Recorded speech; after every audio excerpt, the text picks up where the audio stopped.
What have been some of the main teaching points you took away from not just last night, but the first three games going into this first high major game? Yeah, we've learned a lot about ourselves as all of us that are in this position do with our teams, and I've really liked a lot of things that we've done, and there's things that we need to improve on.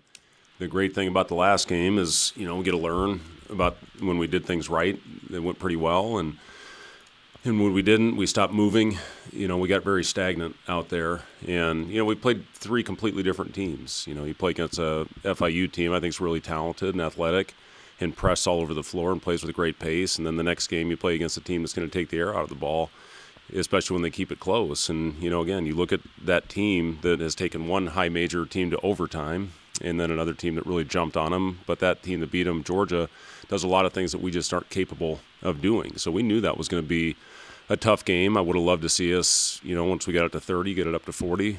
And there's a lot of reasons why that thing got cut back. So, starts got to be better. We got to have a more conscious effort to get the ball to the paint, which we did in the second half. Our starts in the second half have been unbelievable. And we just got to get that same mentality with our group from the opening tip.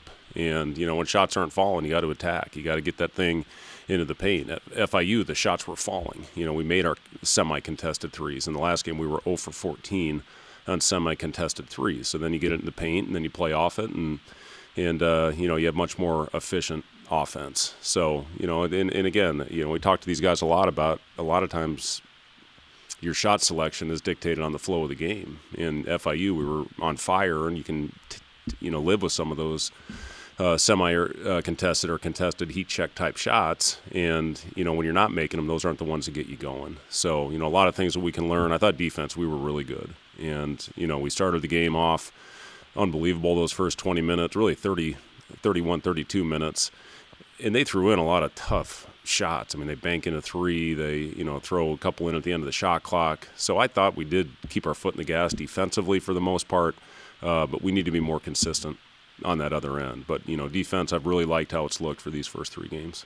Starting fast, is that a mental thing, or how do you teach that? How do you instill that? Well, we got off. I think we were up 10, pretty quickly, and then let them come back and cut it to 3 or 4, and then had a nice little run to finish the half. But yeah, it's just the overall pace and purpose that we need to play with to start games. If you do that against a team like we're going to play on Saturday, you're probably in a pretty good hole, and it's hard to dig out of those holes.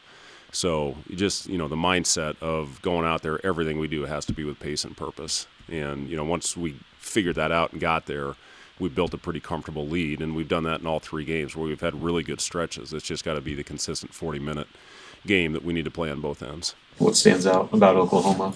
Yeah, talent. Their guards are really dynamic, and they get downhill. Davis had 11 offensive rebounds in their last game. So, that shot goes up. The athleticism that this team will crash, the physicality that they will play with. It's unbelievably well coached with Porter Moser.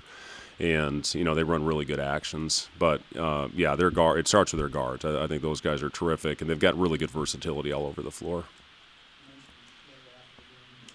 Having a good outing. Where have you just seen specifically the biggest jumps in his game, and how impressive have been with just how he's handled being thrown into the fire this Yeah, the thing I've been really impressed with Leo is his overall basketball IQ. He's a really smart player, and it's a big adjustment when you come over, not only when you jump from high school to high major basketball, but especially when you do that as an international kid. And, there's always a little bit more of a learning curve for those players, but he's figured it out very quickly. And, you can play him multiple spots. He's knows our defense.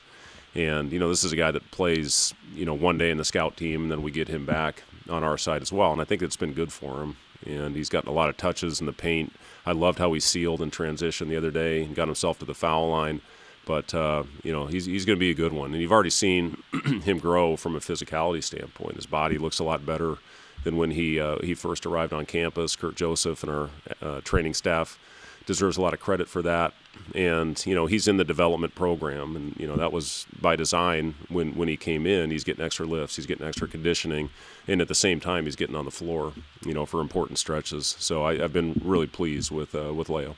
What were when you went over the film from 2 nights ago, I guess, what were the points of emphasis specifically at the last 8 minutes or so? Yeah, just finding a way to finish the game. And again, they made shots that they hadn't made pretty much all game, and a lot of them were contested. I didn't like our pace and our flow on the other end. That was the big emphasis. When you say you make more effort to go into the paint, how much is that on the bigs to like establish position early? No, it's not always the bigs. I mean, it's getting the ball in the pocket. We've been really efficient when we've gotten the ball into the pocket. It's driving, when we hit the paint on drives, which we did a lot better job of. We had 24 paint touches in the first half. We had 24 in the first 10 minutes of the second half. So that shows you how much more efficient we were when the ball got into the paint. What do you like about the Pentagon that you've scheduled games there? Yeah, it's a great venue. It's obviously, our fans love it up there, and we've had two really good atmospheres and environments, and we're expecting another one on Saturday. So, for our guys, it's a fun game to play, against an SEC opponent that was in the tournament a year ago, and then will most likely be in the tournament again this year. So, there's a lot of positives in a game like this. You get, the opportunity for us for the first time to go on the road and, feel what that is like, and, talk to our guys about how important it is. And, it's a business trip. We got to go out there. It's just a really good opportunity to play against a great team. What was the pitch to Oklahoma? That's Luka does a great job as far as, trying to reach out for opponents. And, that was just the one that came 2 years ago, Oregon State, last year, St. Mary's. We played two good teams up there and have had different results. So, Oklahoma, again, we want to play a really good team up there, and that's what we got.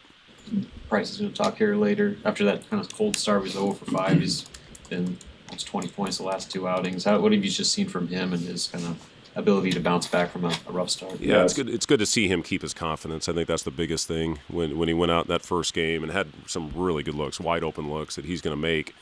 And then our guys found him, and he had that little stretch at the beginning of the second half where he helped us, really pull away in that game, and I think get the lead up to 35 or 40. And, he was one of the few guys, he and Sam, that had it going a little bit the other night. So, we run a lot of actions to try to get Price shots, and our guys have done a good job not only finding him but screening for him when he gets it going.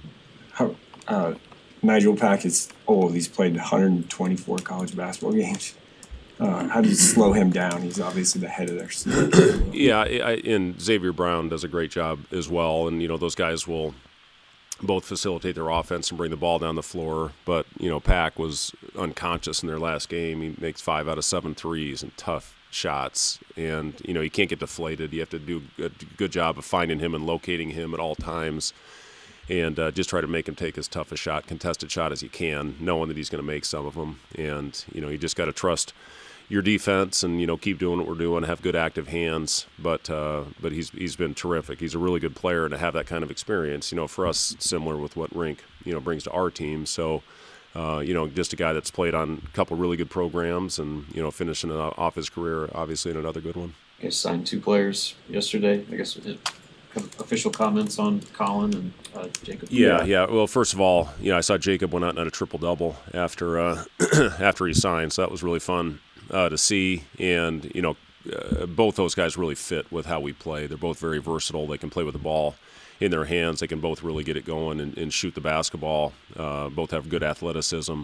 Colin is a guy we've been on for a long time. The really impressive thing about Colin is how he performed at that top 100 camp or the NBA camp, where he went out and competed. And the thing we were all really impressed with is what he did defensively. He can really score the ball and shoot it, but he was awesome on the defensive end of the floor. So you're getting two-way players that'll fit very well, and will obviously both have a great chance to be in a rotation next year. A Sanford relationship with Colin, I guess. I'll let you ask Colin about that, but it certainly didn't hurt. Yeah. That kind of stands out to you in your career? Oh, we had a really great game. Lon Kruger was coaching them in the Big 12 tournament down in Kansas City in the semifinal game, and it came down to the last possession, and we completely messed up an assignment defensively, and they had to hit Spangler, who was a really good player, that just dropped the ball, and we ended up winning that game, and then went on to beat Kansas in the championship. So yeah, that was a fun one. The old Buddy Hield and Cousins. They had some great teams. They were kicking our butts. And senior night, they were up 25. I think we came back and beat them in the second half. So yeah, we've had some good battles with Oklahoma, and then our latest one was in Orlando a couple years ago, and that did not go very well. So again, it's a very well coached team and a great program, and we're looking forward to the challenge. Thoughts on the alternate uniforms? Yeah, pretty cool. I like them.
Once everyone's ready, we'll open questions for Price.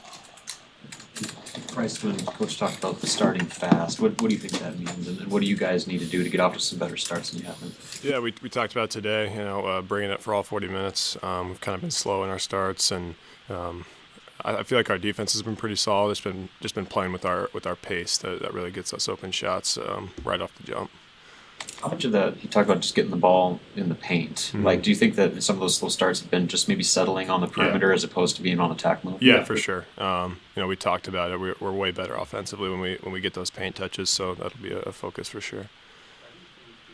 3 games against mid-majors prepared you for this first one against the power conference. Yeah, like we've talked about, kind of knowing that we need to get off to fast starts, and not getting off to those fast starts is going to cost us in those high major games. So, that's probably the main thing. But there's obviously some other stuff as well that we've learned from the games. It's been the progression for you and just getting more comfortable in these first 3 games. What progress do you think you've made just in that area? Yeah. I feel like the first game when I only had 3 points or whatever, I was just kind of pressing. Really just focusing on offense, and when I feel like I don't really worry about that and focus more on rebounding and defense and getting into the paint, it seems to just make me play a little freer and better overall.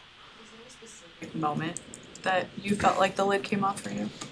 Not really. I mean, that first game I knew it was just gonna be an oddball out of there pretty much, and I just kept confidence in myself, and like I said, focused on the other things, on the defense and rebounding, which this team really needs. So just focusing on that gets me going more. What's impressed you with how quickly Leo's adjusted to college basketball and what he's done on the court so far? Yeah, Leo's amazing. I saw it right away in the summer how good his potential is, and he just keeps getting better every day, and he works really, really hard. So I'm really excited for what he can do for this team right now and in the future. What's it like driving the lane when you know he's there at the rim? Like what goes through your head when you know kind of a body like that is right there? Yeah, are you talking about like in practice when I'm going again? Yeah, well, it's not very fun. He swatted me today in practice, so it's pretty hard. You got to play off too and try and get him up in the air, but he's pretty disciplined in that as well. So he'll be really good rim protector this year for us. Oklahoma. Very, very physical. They're pretty big. They got guys that can fill it up. So we're really gonna have to be locked in defensively. Let's talk about their guards and just how aggressive they are, especially on the glass. From the guards and wings, and how important is blocking out, crashing the glass, and matching that physicality. Yeah, for sure. I feel like the box outs are going to be a big part of this game. Everybody's got to hit, and everybody's got to go pursue the ball. I feel like if we can limit that, we'll have a good chance. Your brother played in the Pentagon his freshman year at Iowa. Yeah, we played there last year too. Yeah, we played Utah there. What just stood out about playing in that team? Yeah, it's an amazing arena. It was really cool to play there, and we had a full crowd there last year, really loud, and I'm excited to see Husker Nation show out there too. Is there anything unique about just how much smaller it is, like compared to PBA? Like just the smaller gym, does that affect peripheral or anything like that? Not really. I don't really remember how I shot it there last year, but try to just eliminate all that stuff. How important is it going to be just really disciplined on the offensive end against an athletic team? Yeah, Play off 2 feet. For sure. It's going to be huge. They got a really good shot blocker in there, so we've emphasized already playing off of 2 feet, pump faking, seeing the kickouts. It's going to be huge. What do you think about the alternate uniforms? Oh, yeah, those are amazing. I got to see them a couple weeks ago. We did that photo shoot, so been just waiting for it to be posted. But those are next level. Yeah. Thanks, guys.